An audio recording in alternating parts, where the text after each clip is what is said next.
Okay, can everybody see?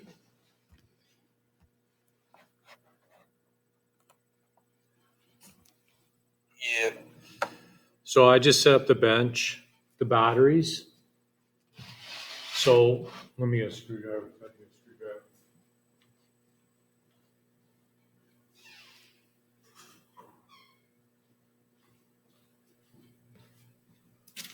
So I'd definitely be wearing glasses when you're working on a battery. So I've got a couple of different styles here. This is what we call a top post. So it's got these protrusions, these lead protrusions that are attached to the plates inside that produce the voltage. Across those will be your 12.6 volts. That's nominal. So that's fully charged. Let's try to get this at a better angle. Should close the door. Okay. And this one, I kept the plastic cap. So it's got a positive symbol. So there's a positive symbol right there, basically an X. And then it's got a negative one there. So it's just a dash. Okay. I don't know if you can see that. And then there is a set of caps that you can take off. And these are they're vent caps. They allow the gases, the hydrogen gases inside to escape. And I don't want to tilt it a lot, but you can see there's holes, and down inside is where the acid and water is. So if you charge a battery, you should always take these off to let them vent. And this will give you a chance to even look inside. And I gave you a video. Eric, the car guy, went over it. Excuse me. And you can take a look inside to see how it looks. If the cell's dry, like there's no water or acid in it, then chances are the battery's probably done. The other thing you can do with the battery is just run your hands down the side and feel if it's flat. This one has got a little bit of bulging in the side. So usually what happens with a battery is in a discharged state, it's no longer an electrolyte in there. It turns to a water. And then you know what happens to water when it freezes? It expands inside and will push the case out. Okay? At that point, that battery's probably not much good anymore. In that reading that I gave you on batteries, with that link to that website, batteries, they might last 4 years now if you're lucky. Maybe 4 years. Okay? So just be aware of that. Top post. So that's where the terminals go on, so you're positive and negative. And you cannot shock yourself by touching the two posts. This is a direct current battery. This is not an AC current. Another battery. This has, I don't know if this cap comes off or not. No, I don't think so. The cap doesn't come off, but there's little vents on the end right here. This vents the gas out on both sides. This one's got a handle for carrying, which is quite handy. And then it has top post. So you're positive and you're negative. Easy to tell. Positive post is usually bigger than the negative. And then it's also got side posts on the side. Okay? So you got a top post and a side post battery. And if I can show, I'm going to put this one back in when we're done so that you can see how they attach. And then on top, it's got some specifications. So your cold cranking amps, part number, your reserve capacity. So if you leave like the radio on, this thing will go for 90 minutes in a certain temperature with a certain draw on it. So like a small light bulb with the radio on. And then this one is a side post only. And it's got the positive and the negative. This one is a little bit different. This is what we call a maintenance-free battery. It's got a little eye right here. And inside of there is a little ramp. It's a ramp shaped like a V. Actually, it might be this way. And there's a little ball in there. And if it's charged up, the ball is lighter than the fluid inside, so it's going to float up, and the ball is going to sit in the center, and it's going to be green. If it drops off to one side or the other, you can't see the green ball, so when you look inside, it's going to be black. That means that it's discharged and the battery's dead. So this is really easy to come up to. You look at it, this one's black, so as far as I can tell, so it's probably in a discharged state, okay? Probably not much good. We'll go over cleaning in a second, and I'm gonna re the battery. So this is my dead battery. So just pretend that this is the car on the road that's dead. I left the radio on, battery went dead, and then this is a car that I just drove up. I'm gonna make sure that the cars don't touch each other. I'm gonna help out this person or friend, whatever, that gave me a call, and I'm gonna help them boost their battery, okay? Can anybody tell me the first step?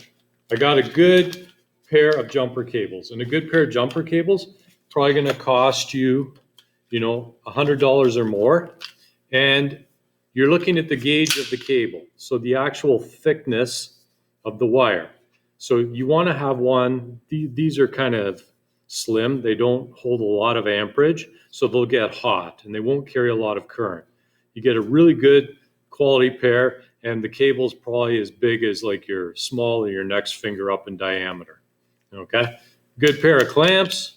Hopefully they got protector boots on them, because you never want these to touch each other, no matter what, okay? And you don't want anything to touch metal unless it's the ground side. So usually what I do with the cables is I'll put the ground on there like this, under the plastic, as long as you have plastic, and same with this one. Then I can keep them separated without anything touching. Anybody tell me what the first step would be in boosting the cars? What do I do with the car that's got the good battery? What would you do with that car? Anybody want to know? Connect it to the positive thing of the dead battery. The positive on the dead battery? I'm pretty sure, yeah. You're pretty sure. Well, I've got a sheet in front of me here, and it says connect the red jump lead to the positive terminal of the battery, and that you are correct. That's the one of the dead battery. Okay, was that Connor that answered?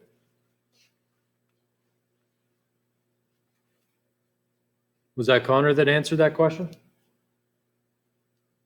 No, it was me. Zach. Zach, sorry. Sorry, my hearing's not so good. Thank you, Zach. So we're going to go to the dead battery with the positive, okay? And I'm just going to put this on the end out of the way. The boosting car, I would shut it off. That would be my first step, is turn it off so that the alternator or the charging device in the car doesn't take a big shock, okay? Anybody tell me the next step? So I've hooked the positive to the dead battery. Anybody want to tell me the next step? And you're better off to just say it to me, because I'm trying to do two things at once, so trying to look at the chat's going to be hard.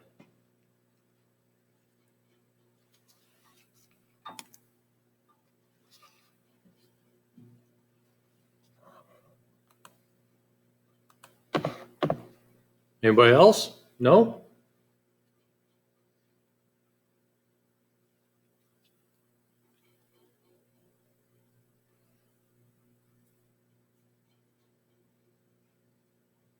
I already know how to do it, so I want some other people to have some input.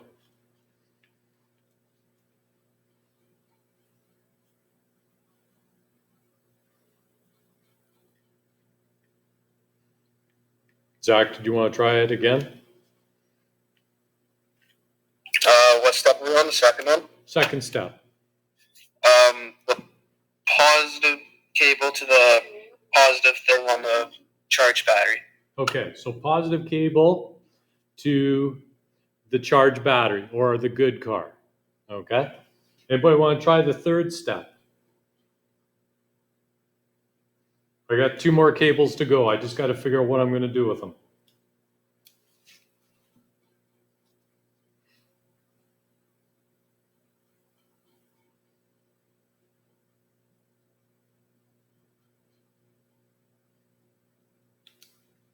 Emily, did you want to answer? Because I know you already did the worksheet for me.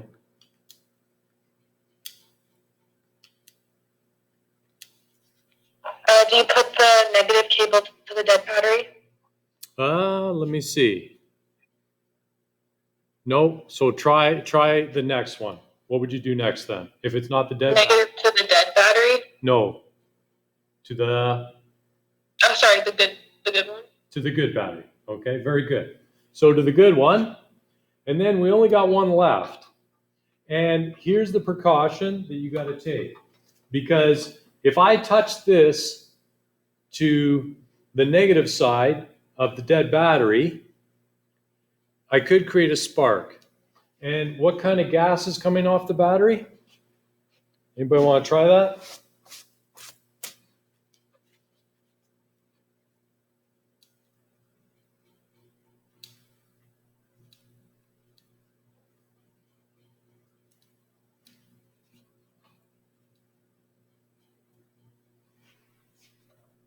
Can I pick somebody? Adam, would you know?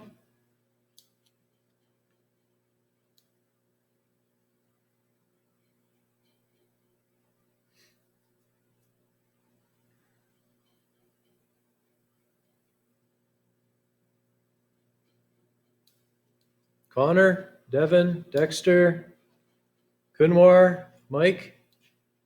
If I touch this and I create a spark, what's going to happen? That's going to create a spark. Yeah, but what kind of gas is in the battery and what is the potential outcome? Could it explode? Well, it's going to explode if there's gases, definitely. It's going to be a big explosion. But what kind of gas is coming off the battery? Hydrogen? Hydrogen gas. Yeah. So we don't want to put it there. We're going to actually touch it. And in this case, I'm just going to say that the bench is the frame or a good metal part on the car. Okay? So I'm going to put that on the frame of the car. I'm all hooked up. Now I'm going to go and start the booster car and let it run. If it's a really bad day outside, cold, and this battery is really dead, you might have to sit with that person in their car in the nice warm heat. Hopefully their heater works. And I would wait probably 10 or 15 minutes.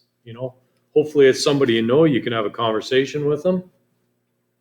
And let this battery charge up. Okay? At that point, you're going to make sure that your car that's dead, you've turned off all the accessories. You turn the ignition switch off, turn the radio off, turn the wipers, the lights, everything's turned off. Then you go back to your car and then start it and see if it runs. Okay? If it runs, then you're good to go. So now we got to disconnect the cables.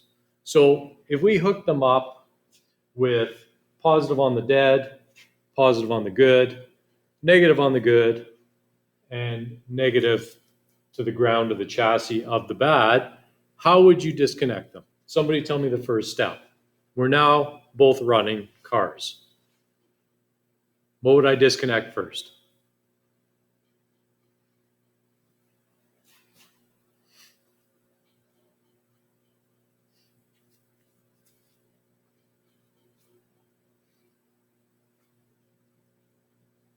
Devin, you want to try it?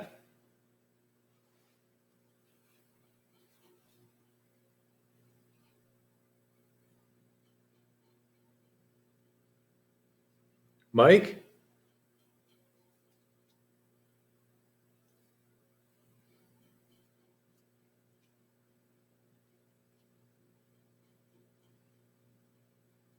Somebody knows the answer?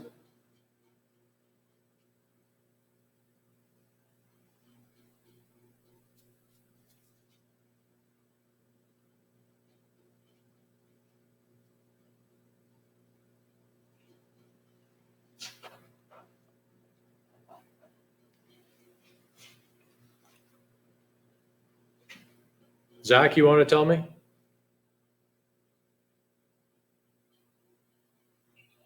What was the question? We've now have both the cars running, and everything is good. So now we got to separate them. So how are we going to disconnect the cables? In what order? The reverse order of the way you put them on. And what was the last one that I did? The one on the table there. The one to the chassis ground on the, what was the dead car? Yeah. Okay. Did you want to do one more? Tell me what would be the next one you would do. The negative one on the good battery. Okay. And then who wants to do the last two? Emily?